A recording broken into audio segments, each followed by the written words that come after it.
Hey, I wanted to start taking some videos of the renovation work that we're going to be doing in the back room here. This is the back room of our house that we're barely using these days just because it's kind of cold and we just sort of use it as a dumping staging area for stuff in the house that we don't know where to put yet. We'd like to start using this room more often going forward, and this room is on the main floor. It actually sits on top of the crawl space in the house, which I got insulated last year, and the crawl space was spray foam, so it's super comfortable now. It used to be very cold in the winter, very hot in the summer. Now it's, warmed and cooled using the HVAC system in the house, and it's pretty good. 22 degrees year round, whatever we set the heat to. So it's very drafty up here and very cold. In the coldest parts of the winter, when I measured the temperature off the walls here, they would be in the teens, like, mid-teens, 14, 15 degrees, whereas the rest of the house would be, 22.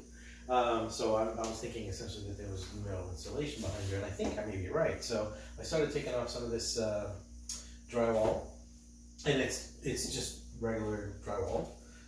Then there was this weird fiberboard stuff behind it. I had a sort of a bit of a panic attack, and I reached out to a friend of mine who'd done some rental work in his place, and we talked about what this was. And it's apparently called beaver board, and it was pretty common back in those days. This house was built in '67. It is not asbestos. It's just fiberboard of some sort, just like wood-based product. So the idea here is that I'm going to be taking down the drywall. I'll be taking down this fiberboard all on the exterior walls of this room. I'll be putting in pink board insulation, the foam insulation, sealing that up, probably putting up some 2x4 studs, and then rock solid insulation above that. So if I'm right, and I think I am, because right behind here feels like cinder block. I'm going to be going from very little insulation. Apparently this has an R value of 1.5. I don't know what the drywall has. And I mean, on windy days, you could come up to the, you might not be able to see it in camera right now, but you can come up to the outlets and feel the wind coming in, the sides of the doors and whatnot. So I'm going to be going from whatever this is, R3, to 7.5 on the 1.5 inch 38 millimeter insulation, plus the Roxel bats, which are R14. So R21 and a half. I think code says I need to go to R22. So I might go for the thicker foam insulation, which is R10 plus the 14, so it'll get me to 24. I don't know, we'll see.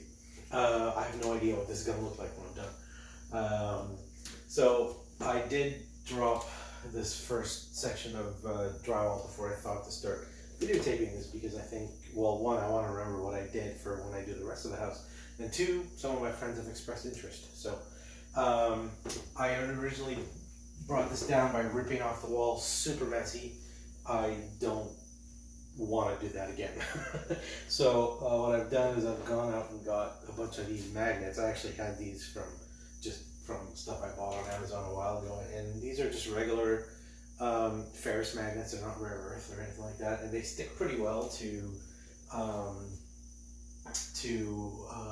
the screws, the drywall screws that are in here. So I've actually taken down a few, and this is a bit loose, so I gotta find, I wonder if this shows up in the camera. Let me just twist things around here a bit. Yeah, I'll just move that there. Now, of course, all the lights are messed up because of the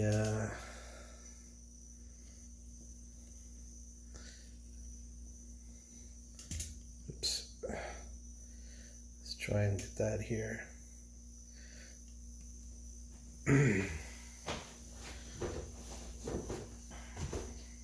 So this thing moves pretty well. I gotta take down a whole bunch of trim as well, but so here I've got screw around here that sticks pretty well up there. I took this one down. I expect there's no more. Oops. I like that. So this piece should come out. Oh, no, there's another one right around here. So there's a bit of tug. This thing won't stick just because there's a lot of mud here, but I can definitely feel a tug of the magnet, so I'll have to take that out here. Yeah, so I'll get to that. So I'm gonna just basically put a bunch of these magnets on the wall. I suspect there'll be one there, and I suspect there should be one somewhere around here, because this seems like there's a seam here. It's funny, I don't feel a tug here. Oh, there it is. This one up here. There we go.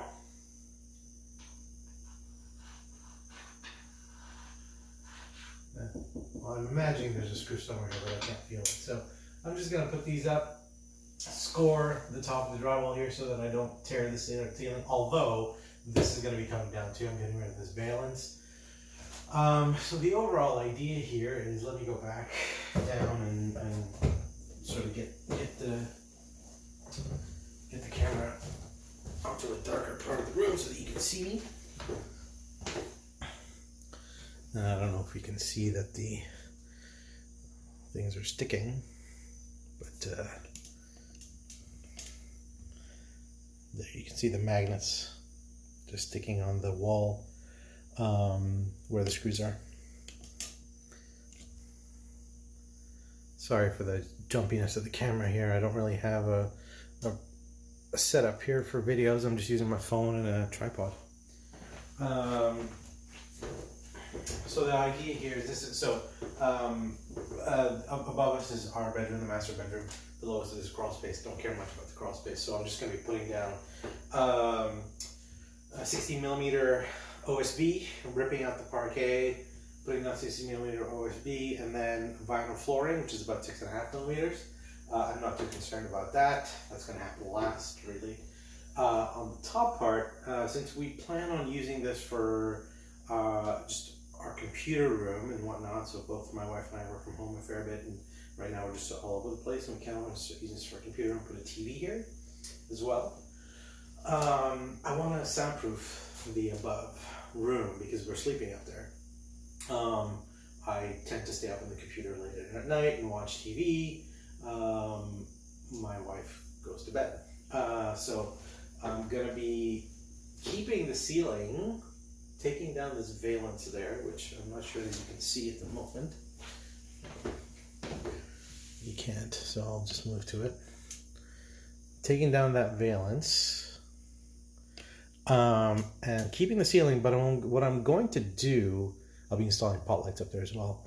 What I'm going to do is use this green glue stuff and just put on another layer of drywall, which will reduce the sound transmission in the room. Now, I am thinking I might actually take the existing drywall down, put safe and sound insulation, the Roxol Safe and Sound, which reduces sound as well, and then 2 layers of drywall, but I'll have to see how much that's going to end up costing, because that part I haven't costed out yet.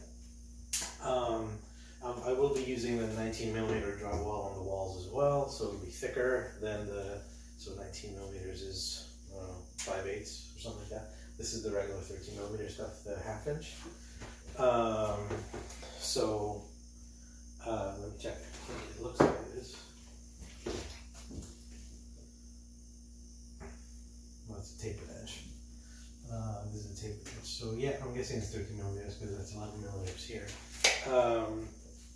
Yeah, so that's the idea. I think what I'll be doing is putting the camera up just sort of like in a time-lapse mode and just showing the things that are done, that I will be doing, I should say.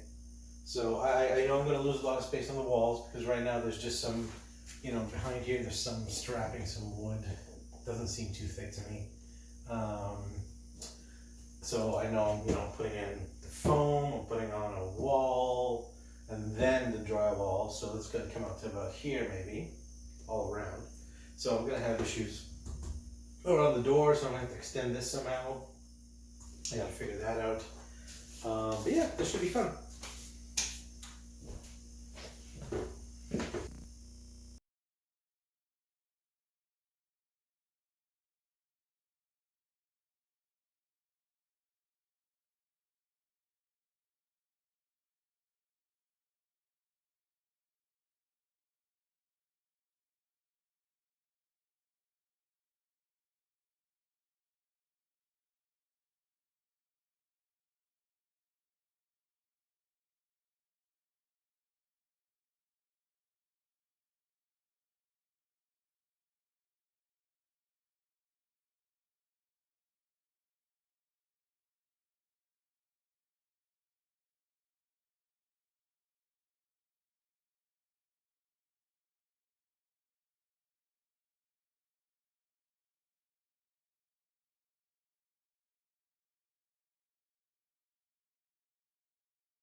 All right, so that's the end of day one. Took down all the drywall, so I wanted to do, although I did want to get to the valance, remove that today, but I am knackered, so I'm calling it a day. I just have some cleanup left to do. Some takeaways, definitely the magnet trick for the screws worked, in the sense that there's a lot less dust, a lot less dirt in this area than there was when I removed like the one panel on that side where the camera is now, where I was recording earlier today. A lot less dust. This is going to be a lot easier to clean out. You know, it's just a lot of small pieces and a lot of large pieces, which I bagged. The small pieces can be picked up by the shop vac. When I did that wall, because I was just ripping the drywall off off its screws, there was a lot of little chunks that I need to like get down and pick up myself, and all the dust that was generated by that Whereas here, most of the dust is just because of me drilling out the screws and all the edges of the drywall, like butt joints or whatever they're called, the joints. Because that just, you know, we rip that off anyway between sheets, and that leaves a lot of dust. So I'm pretty happy with that. It's not much slower, honestly. Some interesting things about this. The ceiling is full on plaster lath, or it's like a metal, it's like a chicken wire thing. So that might come down, I'm not sure. Or that may just be over there for the transition to the wall. I've got no idea. On the back side of the valance here, there's actually no drywall up top. They just painted the floorboards upstairs, like the subfloor upstairs. So that's just straight upstairs. Definitely gonna have to do something about that for sound. Also just for sealing the place off. Anyway, I think that's it for today. I'm going to take out the long pieces of wood that I can't cut down yet, throw them out back, and vacuum, and that's going to be it.